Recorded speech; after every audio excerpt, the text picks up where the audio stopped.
Orphan Boy a eu une vie misérable, sorti de nulle part. Il est devenu un candidat à la divinité doté de pouvoirs extraordinaires le jour de la remise de son diplôme de fin d'études secondaires. Maria se tient au sommet d'un gratte-ciel, le cœur lourd.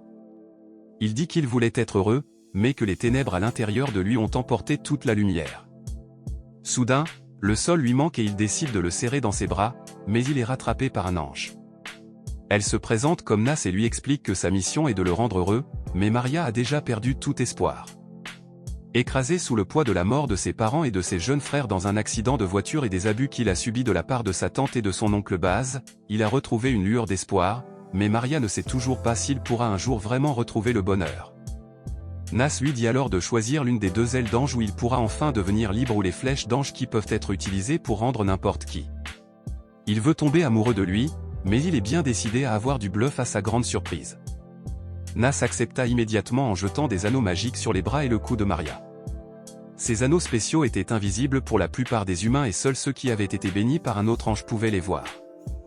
Maria a eu la chance de pratiquer ses talents de pilote et a trouvé l'expérience incroyablement agréable, à tel point qu'il en a pleuré de joie, mais l'ange a alors suggéré quelque chose qui l'a surpris, utiliser les ailes et les flèches pour échapper à des situations dangereuses et manipuler les gens à son avantage. Ce que je n'arrivais pas à croire, pensant que l'ange ressemblait plus à un démon qu'à un ange. L'ange n'était pas d'accord en disant que les vrais démons étaient dans le cœur des humains, le même genre de démons que ceux que l'on raconte sur la tante et l'oncle de Maria.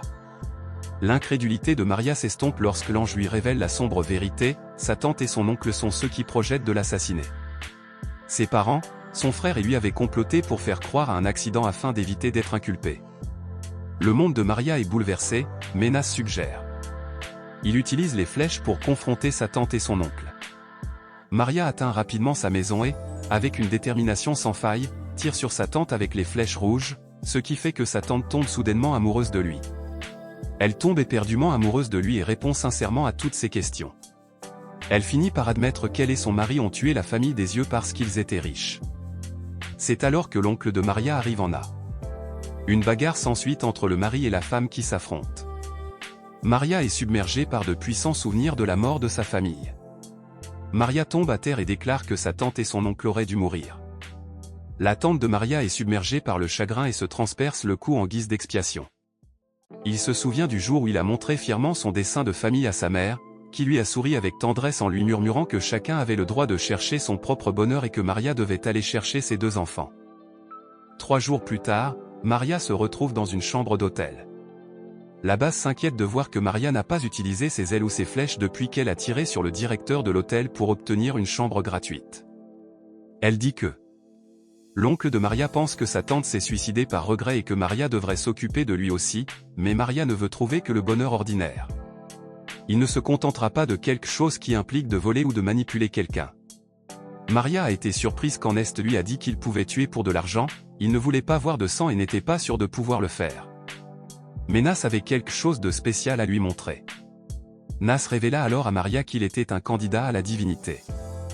Apparemment, Dieu s'affaiblissait et il rassembla donc 13 anges pour une mission spéciale. Il a dit qu'il avait fait de son mieux pour rendre le monde meilleur pour les humains mais qu'il était temps pour lui de céder son trône. Les anges ont été invités à choisir chacun un humain qu'ils guideraient dans une bataille royale épique pour décider qui deviendrait le nouveau Dieu, ce à quoi Maria réfléchissait. Nas lui a expliqué qu'en devenant un candidat à la divinité, il aurait accès à des ailes et des flèches et qu'il serait plus heureux. J'ai réfléchi et j'ai décidé qu'il n'avait pas l'intention de devenir un dieu, mais il a accepté d'utiliser ses pouvoirs de candidat à la divinité pour livrer son oncle à la police, où j'ai allumé la télévision et j'ai été choqué de voir un ange à l'écran. Nas a immédiatement compris que la présence de l'ange signifiait que Tanma, l'homme interviewé, était un candidat à la divinité. On a posé à Tanma des questions sur ses relations amoureuses avec plusieurs filles et Maria a immédiatement compris qu'elles étaient contrôlées par un ange. Tan est une flèche rouge tout comme sa fourmi. Vaste question à Maria s'il y a un moyen de se défendre d'une flèche rouge. Elle lui explique qu'il peut utiliser ses ailes pour esquiver les flèches car il peut voler plus vite que les flèches. Elle lui parle aussi de la flèche rouge. L'effet dure 33 jours et ne peut être utilisé qu'une seule fois par personne. Alors que Maria quitte l'école le lendemain, il est légèrement surpris de voir la nouvelle de la mort de Tanya. Baz est choqué et se demande silencieusement s'il s'agit d'un meurtre. Les deux décident de faire une pause et de faire des courses pour l'école, mais leur plan change rapidement lorsqu'ils tombent sur la scène d'un vol de banque. Soudain une figure mécanique descend du ciel. Maria lève les yeux et voit un homme dans une combinaison mécanique. Avec des ailes d'ange, elle a réalisé qu'il devait s'agir d'un autre candidat à la divinité. L'homme, qui se faisait appeler Métropolitan, a commencé à voler et à tirer sur les policiers avec des flèches rouges, les convainquant qu'il était un héros de la justice.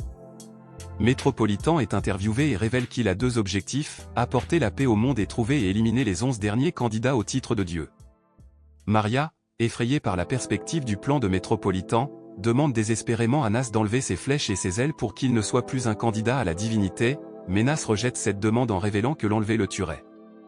Nas explique que les anges ont un système de classement spécial et que les humains ayant un rang spécial reçoivent des flèches rouges et blanches ainsi que des ailes.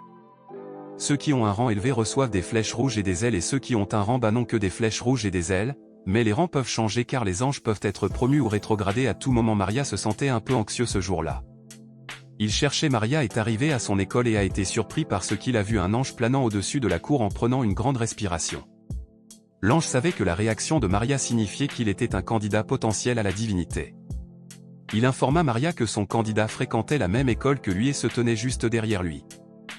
Maria se retourna pour voir son ami d'enfance, Saki. Se tenant derrière lui avant que Maria ne puisse réagir, Saki a tiré une flèche rouge directement sur lui, il pensait que la flèche ne pouvait pas l'affecter parce qu'il aimait déjà Saki, mais la flèche d'amour l'a emporté sur ses sentiments et lui a fait avouer son amour pour elle. Saki a ensuite demandé à Maria de voler jusqu'à sa maison avec ses ailes et de l'attendre pendant qu'elle assistait à la cérémonie d'ouverture de leur lycée. Maria a attendu patiemment le retour de Saki et lorsqu'elle l'a finalement révélé, son ange de rang inférieur a été choqué de découvrir que Saki avait un ange rebelle de rang spécial à ce moment-là. Elle pense à utiliser les pouvoirs de Maria pour protéger Saki qui n'a qu'une flèche rouge. Saki reçoit une notification sur son téléphone mentionnant le Troplum et fait à nouveau une allocution à la télévision. Revol tente de manipuler Maria pour qu'elle s'attaque au Troplum en suggérant qu'il pourrait être un danger pour Saki mais Nas intervient et arrête Revol. Revol tente alors de trouver un moyen de manipuler Nas mais Nas a une longueur d'avance et révèle que si Maria réussit à tuer Métropolitan, Saki recevra ses ailes. Saki et Maria décident de faire équipe et commencent à vivre ensemble dans un autre endroit. En arrivant chez lui, il est furieux qu'aucun des autres candidats Dieu n'ait essayé de le défier. Son ange lui dit que les autres candidats ont peur d'être tués par Métropolitan et lui donne le plan. Pour les attirer 33 jours après avoir été touchés par la flèche de Saki, Maria est enfin libérée de ses effets, remarque le rebelle. Maria était reconnaissante d'avoir eu la chance de dire à Saki ce qu'il ressentait. Il était soulagé de pouvoir passer du temps avec elle et ensemble, ils ont décidé de mettre fin à Métropolitan et de trouver le bonheur. Maria et Saki, ainsi que leurs anges, regardaient les émissions télévisées quand soudain, Métropolitan annonça qu'il souhaitait inviter les membres de l'équipe de Métropolis à se joindre à lui. Métropolitan annonça qu'il voulait inviter les 11 candidats restants à discuter de la vérité avec lui. Il leur a dit qu'ils pouvaient se cacher dans la foule des spectateurs. S'ils voulaient rester anonymes, 2 jours plus tard, ils sont arrivés au stade et étaient prêts à rencontrer Métropolitan lorsque j'ai jeté un coup d'œil au ciel et j'ai aperçu 3 anges planant au-dessus du stade. Saki l'a averti de ne pas le fixer mais Maria lui a assuré qu'il ne regardait que l'hélicoptère qui tournait autour de l'espace et non les anges dans lesquels Métropolitan est soudainement apparu. Blue essaie de tirer sur Métropolitan avec sa flèche rouge mais rien ne se passe. Blue prend le micro et demande que le vrai Métropolitan se montre, tout le monde retient son souffle en se demandant ce qui va se passer. Soudain, Métropolitan apparaît sur le jumbotron du stade et avoue que le personnage dans le stade est un faux et qu'il a été abattu avec sa flèche rouge. Les 2 héros en herbe décident d'emmener le leur avec eux afin de pouvoir l'interroger, mais ils sont arrêtés par l'apparition surprise de Géo. Métropolitan est soudainement apparu derrière elle et lui a tiré dessus avec sa flèche rouge en un clin d'œil, il s'est volatilisé avec elle. Le groupe était choqué de voir Métropolitan apparaître sur le jumbotron avec la jeune fille, il n'était pas content et les a avertis qu'ils devaient partir sinon il les tuerait tous. Blue et Yellow étaient désespérés. Blue se tourna vers le public et demanda si d'autres candidats Dieu voulaient se joindre à eux.